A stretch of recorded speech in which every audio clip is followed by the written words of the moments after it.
What's up guys, this is Void of Dust Gaming, your channel for fresh Arena Valor content, and today I've got someone who we haven't seen quite a while on this channel. I'm talking about Skud.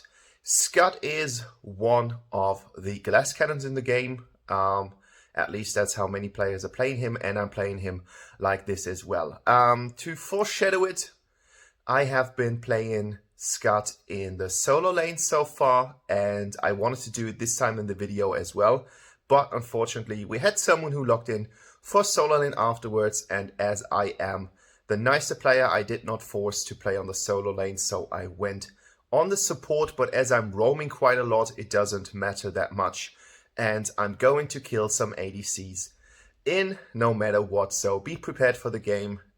It's a showcase on how capable Skud is on diving the backline.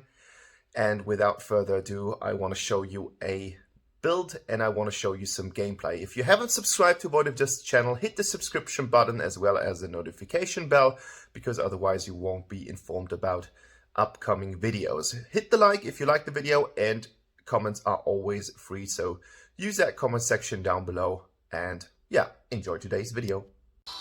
So guys, this is already the standard build that you're gonna see on most Skuds right now. You've got the roaming boots, you've got some attack damage coming from the rank breaker as well as the Omni arms. I've been choosing the Hercules Madness because I just want to have a tiny little bit of tankiness, and that comes from the shield from those. We've got Fenrir's for this massive damage improvement, and we have the Muram Master to counter the tanks, because otherwise we are focusing on mostly squishy targets. But in this case, I've got something new, because I knew that I was going to play the support person. Otherwise, I would have gone with full damage, but in this case, I went with my so-called AD tank build, which is 10 times indomitable for more armor and more max HP. Actually, attack speed comes in quite handy with this one, otherwise it's kind of neglectable. I've got Benevolence for the max HP as well as some movement speed. HP reduction is kind of like reluctant, like you don't really need that, but it's always good to have something in addition to that. And I'm using Skewer for the armor piece. Like, that's the normal tank build that I'm using. I'm not playing him as much as a tank, but in this case I'm doing some kind of crazy things, and I'm going to switch some of the items. So there will be a support item in here, because I have been taken the support role. I was thinking at the beginning that the tank would have been quite nicely on the solo lane, but as it turns out that Omen was willing to go on the solo lane, I have chosen the support build. So something is going to be a little bit different from the scratch here, or from the perfect way, but in this case you just need to adapt to the playstyle. If you check out the enchantments here, you will see that I'm going with full damage. So we've got Acts of Sacrifice, we've got the Holy Verdict in here, we've got the Holy Thunder for dealing even more damage. Hits an enemy hero deals additional damage, so you want to charge in, and then you want to land an auto, and most of the times the AD carry should be dead by now. I'm using the backstabbing here because one of the favorite techniques of Skuds as well as Rictors or Riomas is to stand in a brush, and after you have an encounter, someone is coming close to the brush, you are going to dash out, dealing additional damage by using this enchantment. And with the Raging Inferno, we're dealing even more damage than we should do. So this is kind of like damage on the item build. We've got some tank Arcana on the Arcana build, and then we're going with full damage on the enchantments. If I would have known that I would have played support in the first place, I might have skipped that to full Afata runes with the shield, with the backstabbing, as well as going with Nature's Growth or something, or Nature's Gift. But in this case, I can't help it. We have to check out the gameplay now. So here we are, guys. We've got Thorn in the jungle. Thorn was actually really helpful, like a really, really nice Thorn. And as you can see, he's going with the yellow bullets. I think these are the bullets that are actually quite nice. I'm wondering if the violet bullets, the purple bullets, would have been better for the clearing in the jungle at the beginning. But as I haven't played Thorn yet in a series 5v5, I'm not going to make any suggestions for Thorn players. They know best how to play, and he played really well, so that's that. So we've got Yorn We've got Slims, we've got Arthur in the enemy team, or on the enemy team.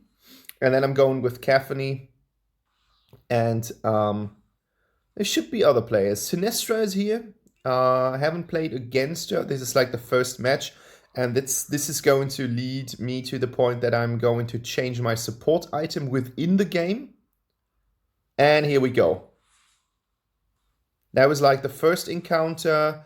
If I would have started eventually a little bit earlier, things would have been nice and smooth.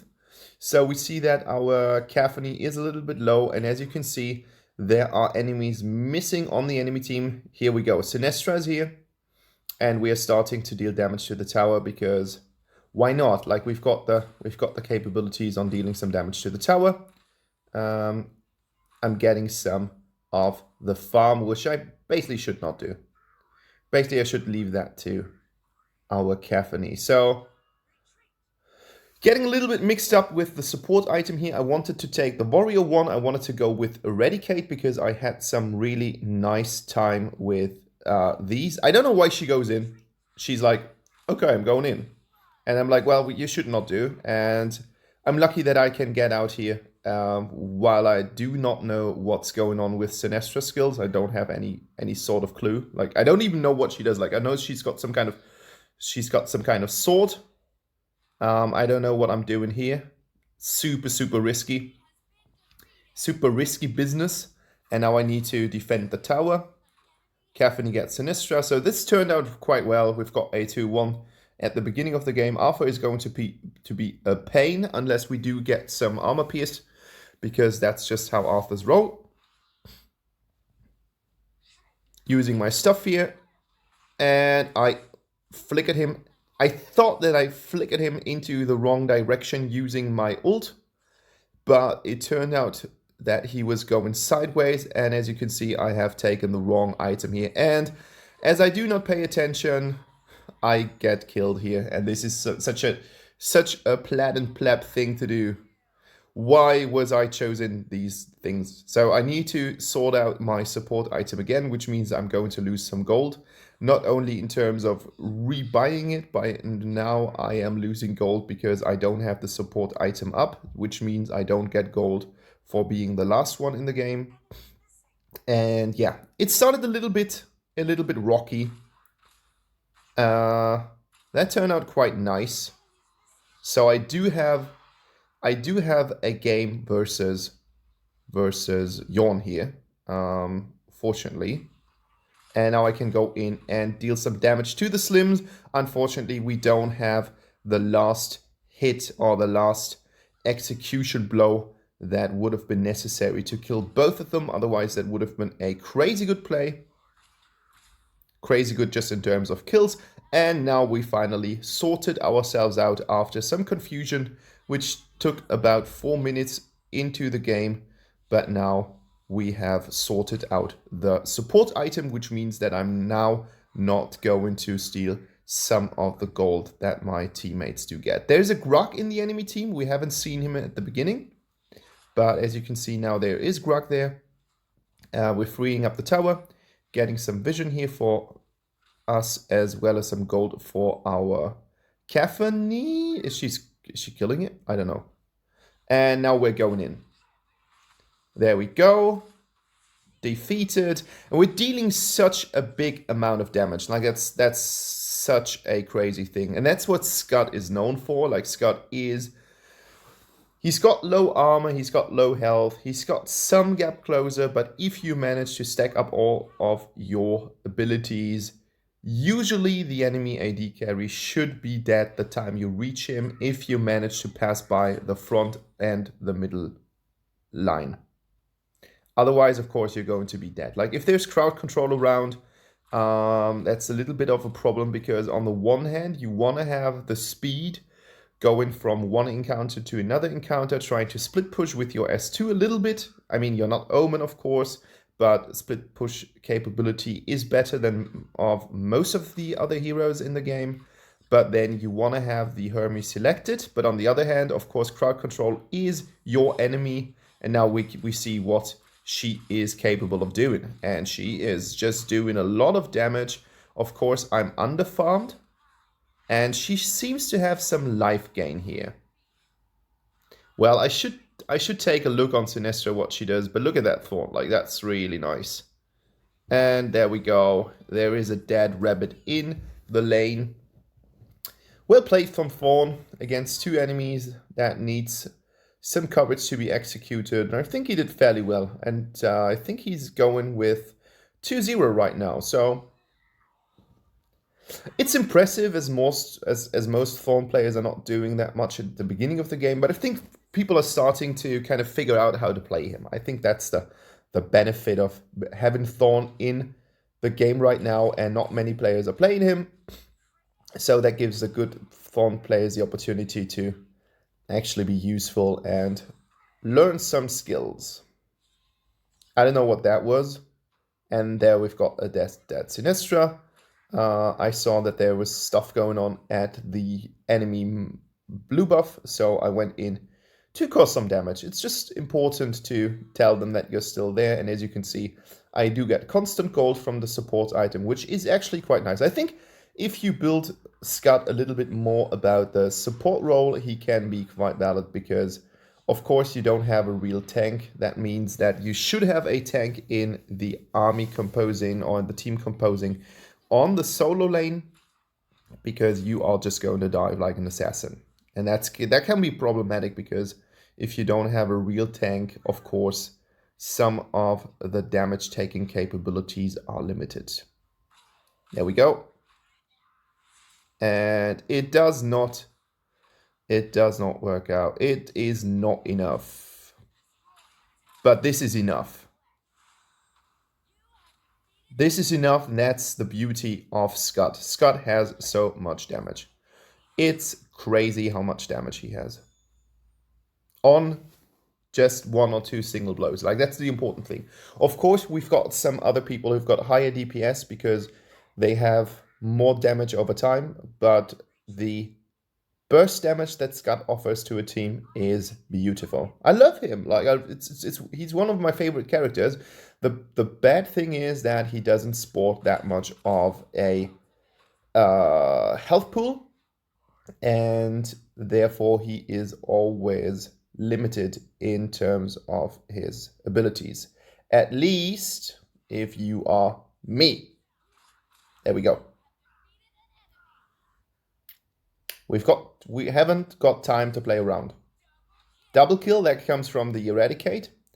That is the warrior support item that's going to shoot 2 missiles, which are going to slow down the enemy on the one hand and dealing true damage on the other hand. I think it's actually quite nice for a follow-up.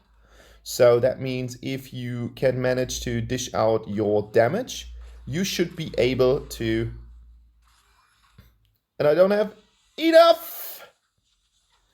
Didn't press my execute in the right time frame, whatever. I think that is the moment where I realized that Sinestra is actually going stealth mode all the time. And I should kind of change my support item. It's just dealing little damage versus tanks. But of course, we're about to stack up our items. 17-6 right now. But the enemy team is consisting of 2 tanks, and that might just be a problem. So I'm going to apply the vision speed up against Sinestra. So if she encounters us, and then if she is going stealth mode, I can easily press the button and detect her. That should be actually quite good. And now we've got Yawn under tower. And we've got Yawn under tower, and of course he knew that I was going to be there, so now I am against a Slims here. But look at that. Look at that. Dead bunny. Okay, I needed a follow-up here. Just the 1 damage was not sufficient, but look how easy it is to kill two AD carries in a row under tower. If you're going for Skud Tower Dive, the talent to reduce the duration of tower spam could actually be quite nice. And now I need to be careful here because I know that the enemies are going to come back. But as you can see, there's Sinestra and there is Arthur. So I just finished one tower, which means that we are going to get some super minions. So actually the game is looking really ace. 21 versus 6. Looking good so far. We're going for an Abyssal Dragon here. Using my second ability immediately to gain some attack speed. I don't know if you guys have played Skud yet. So you do have the ability to kind of stack up your damage on your 2, but it also gives you attack speed. So this is kind of like a two-piece ability, two triggers, I don't know, whatever.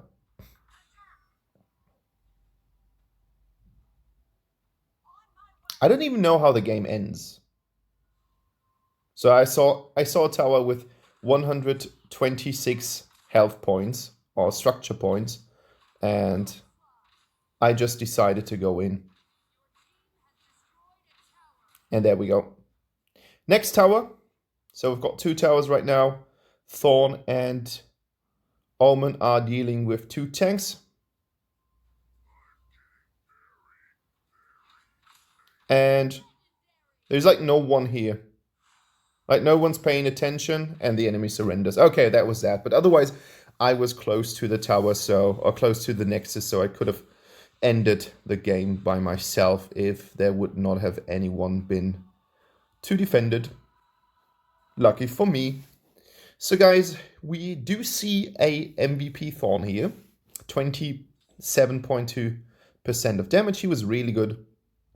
And 632, 9.4, not the worst play in the game, but yeah, I think the role isn't the best suited for Skud, but it went fairly well, but I don't think that the enemy team had that much of fun in this game. So yeah, thanks for watching Skud Support, and stay tuned to Void of Dust Gaming. Bye bye!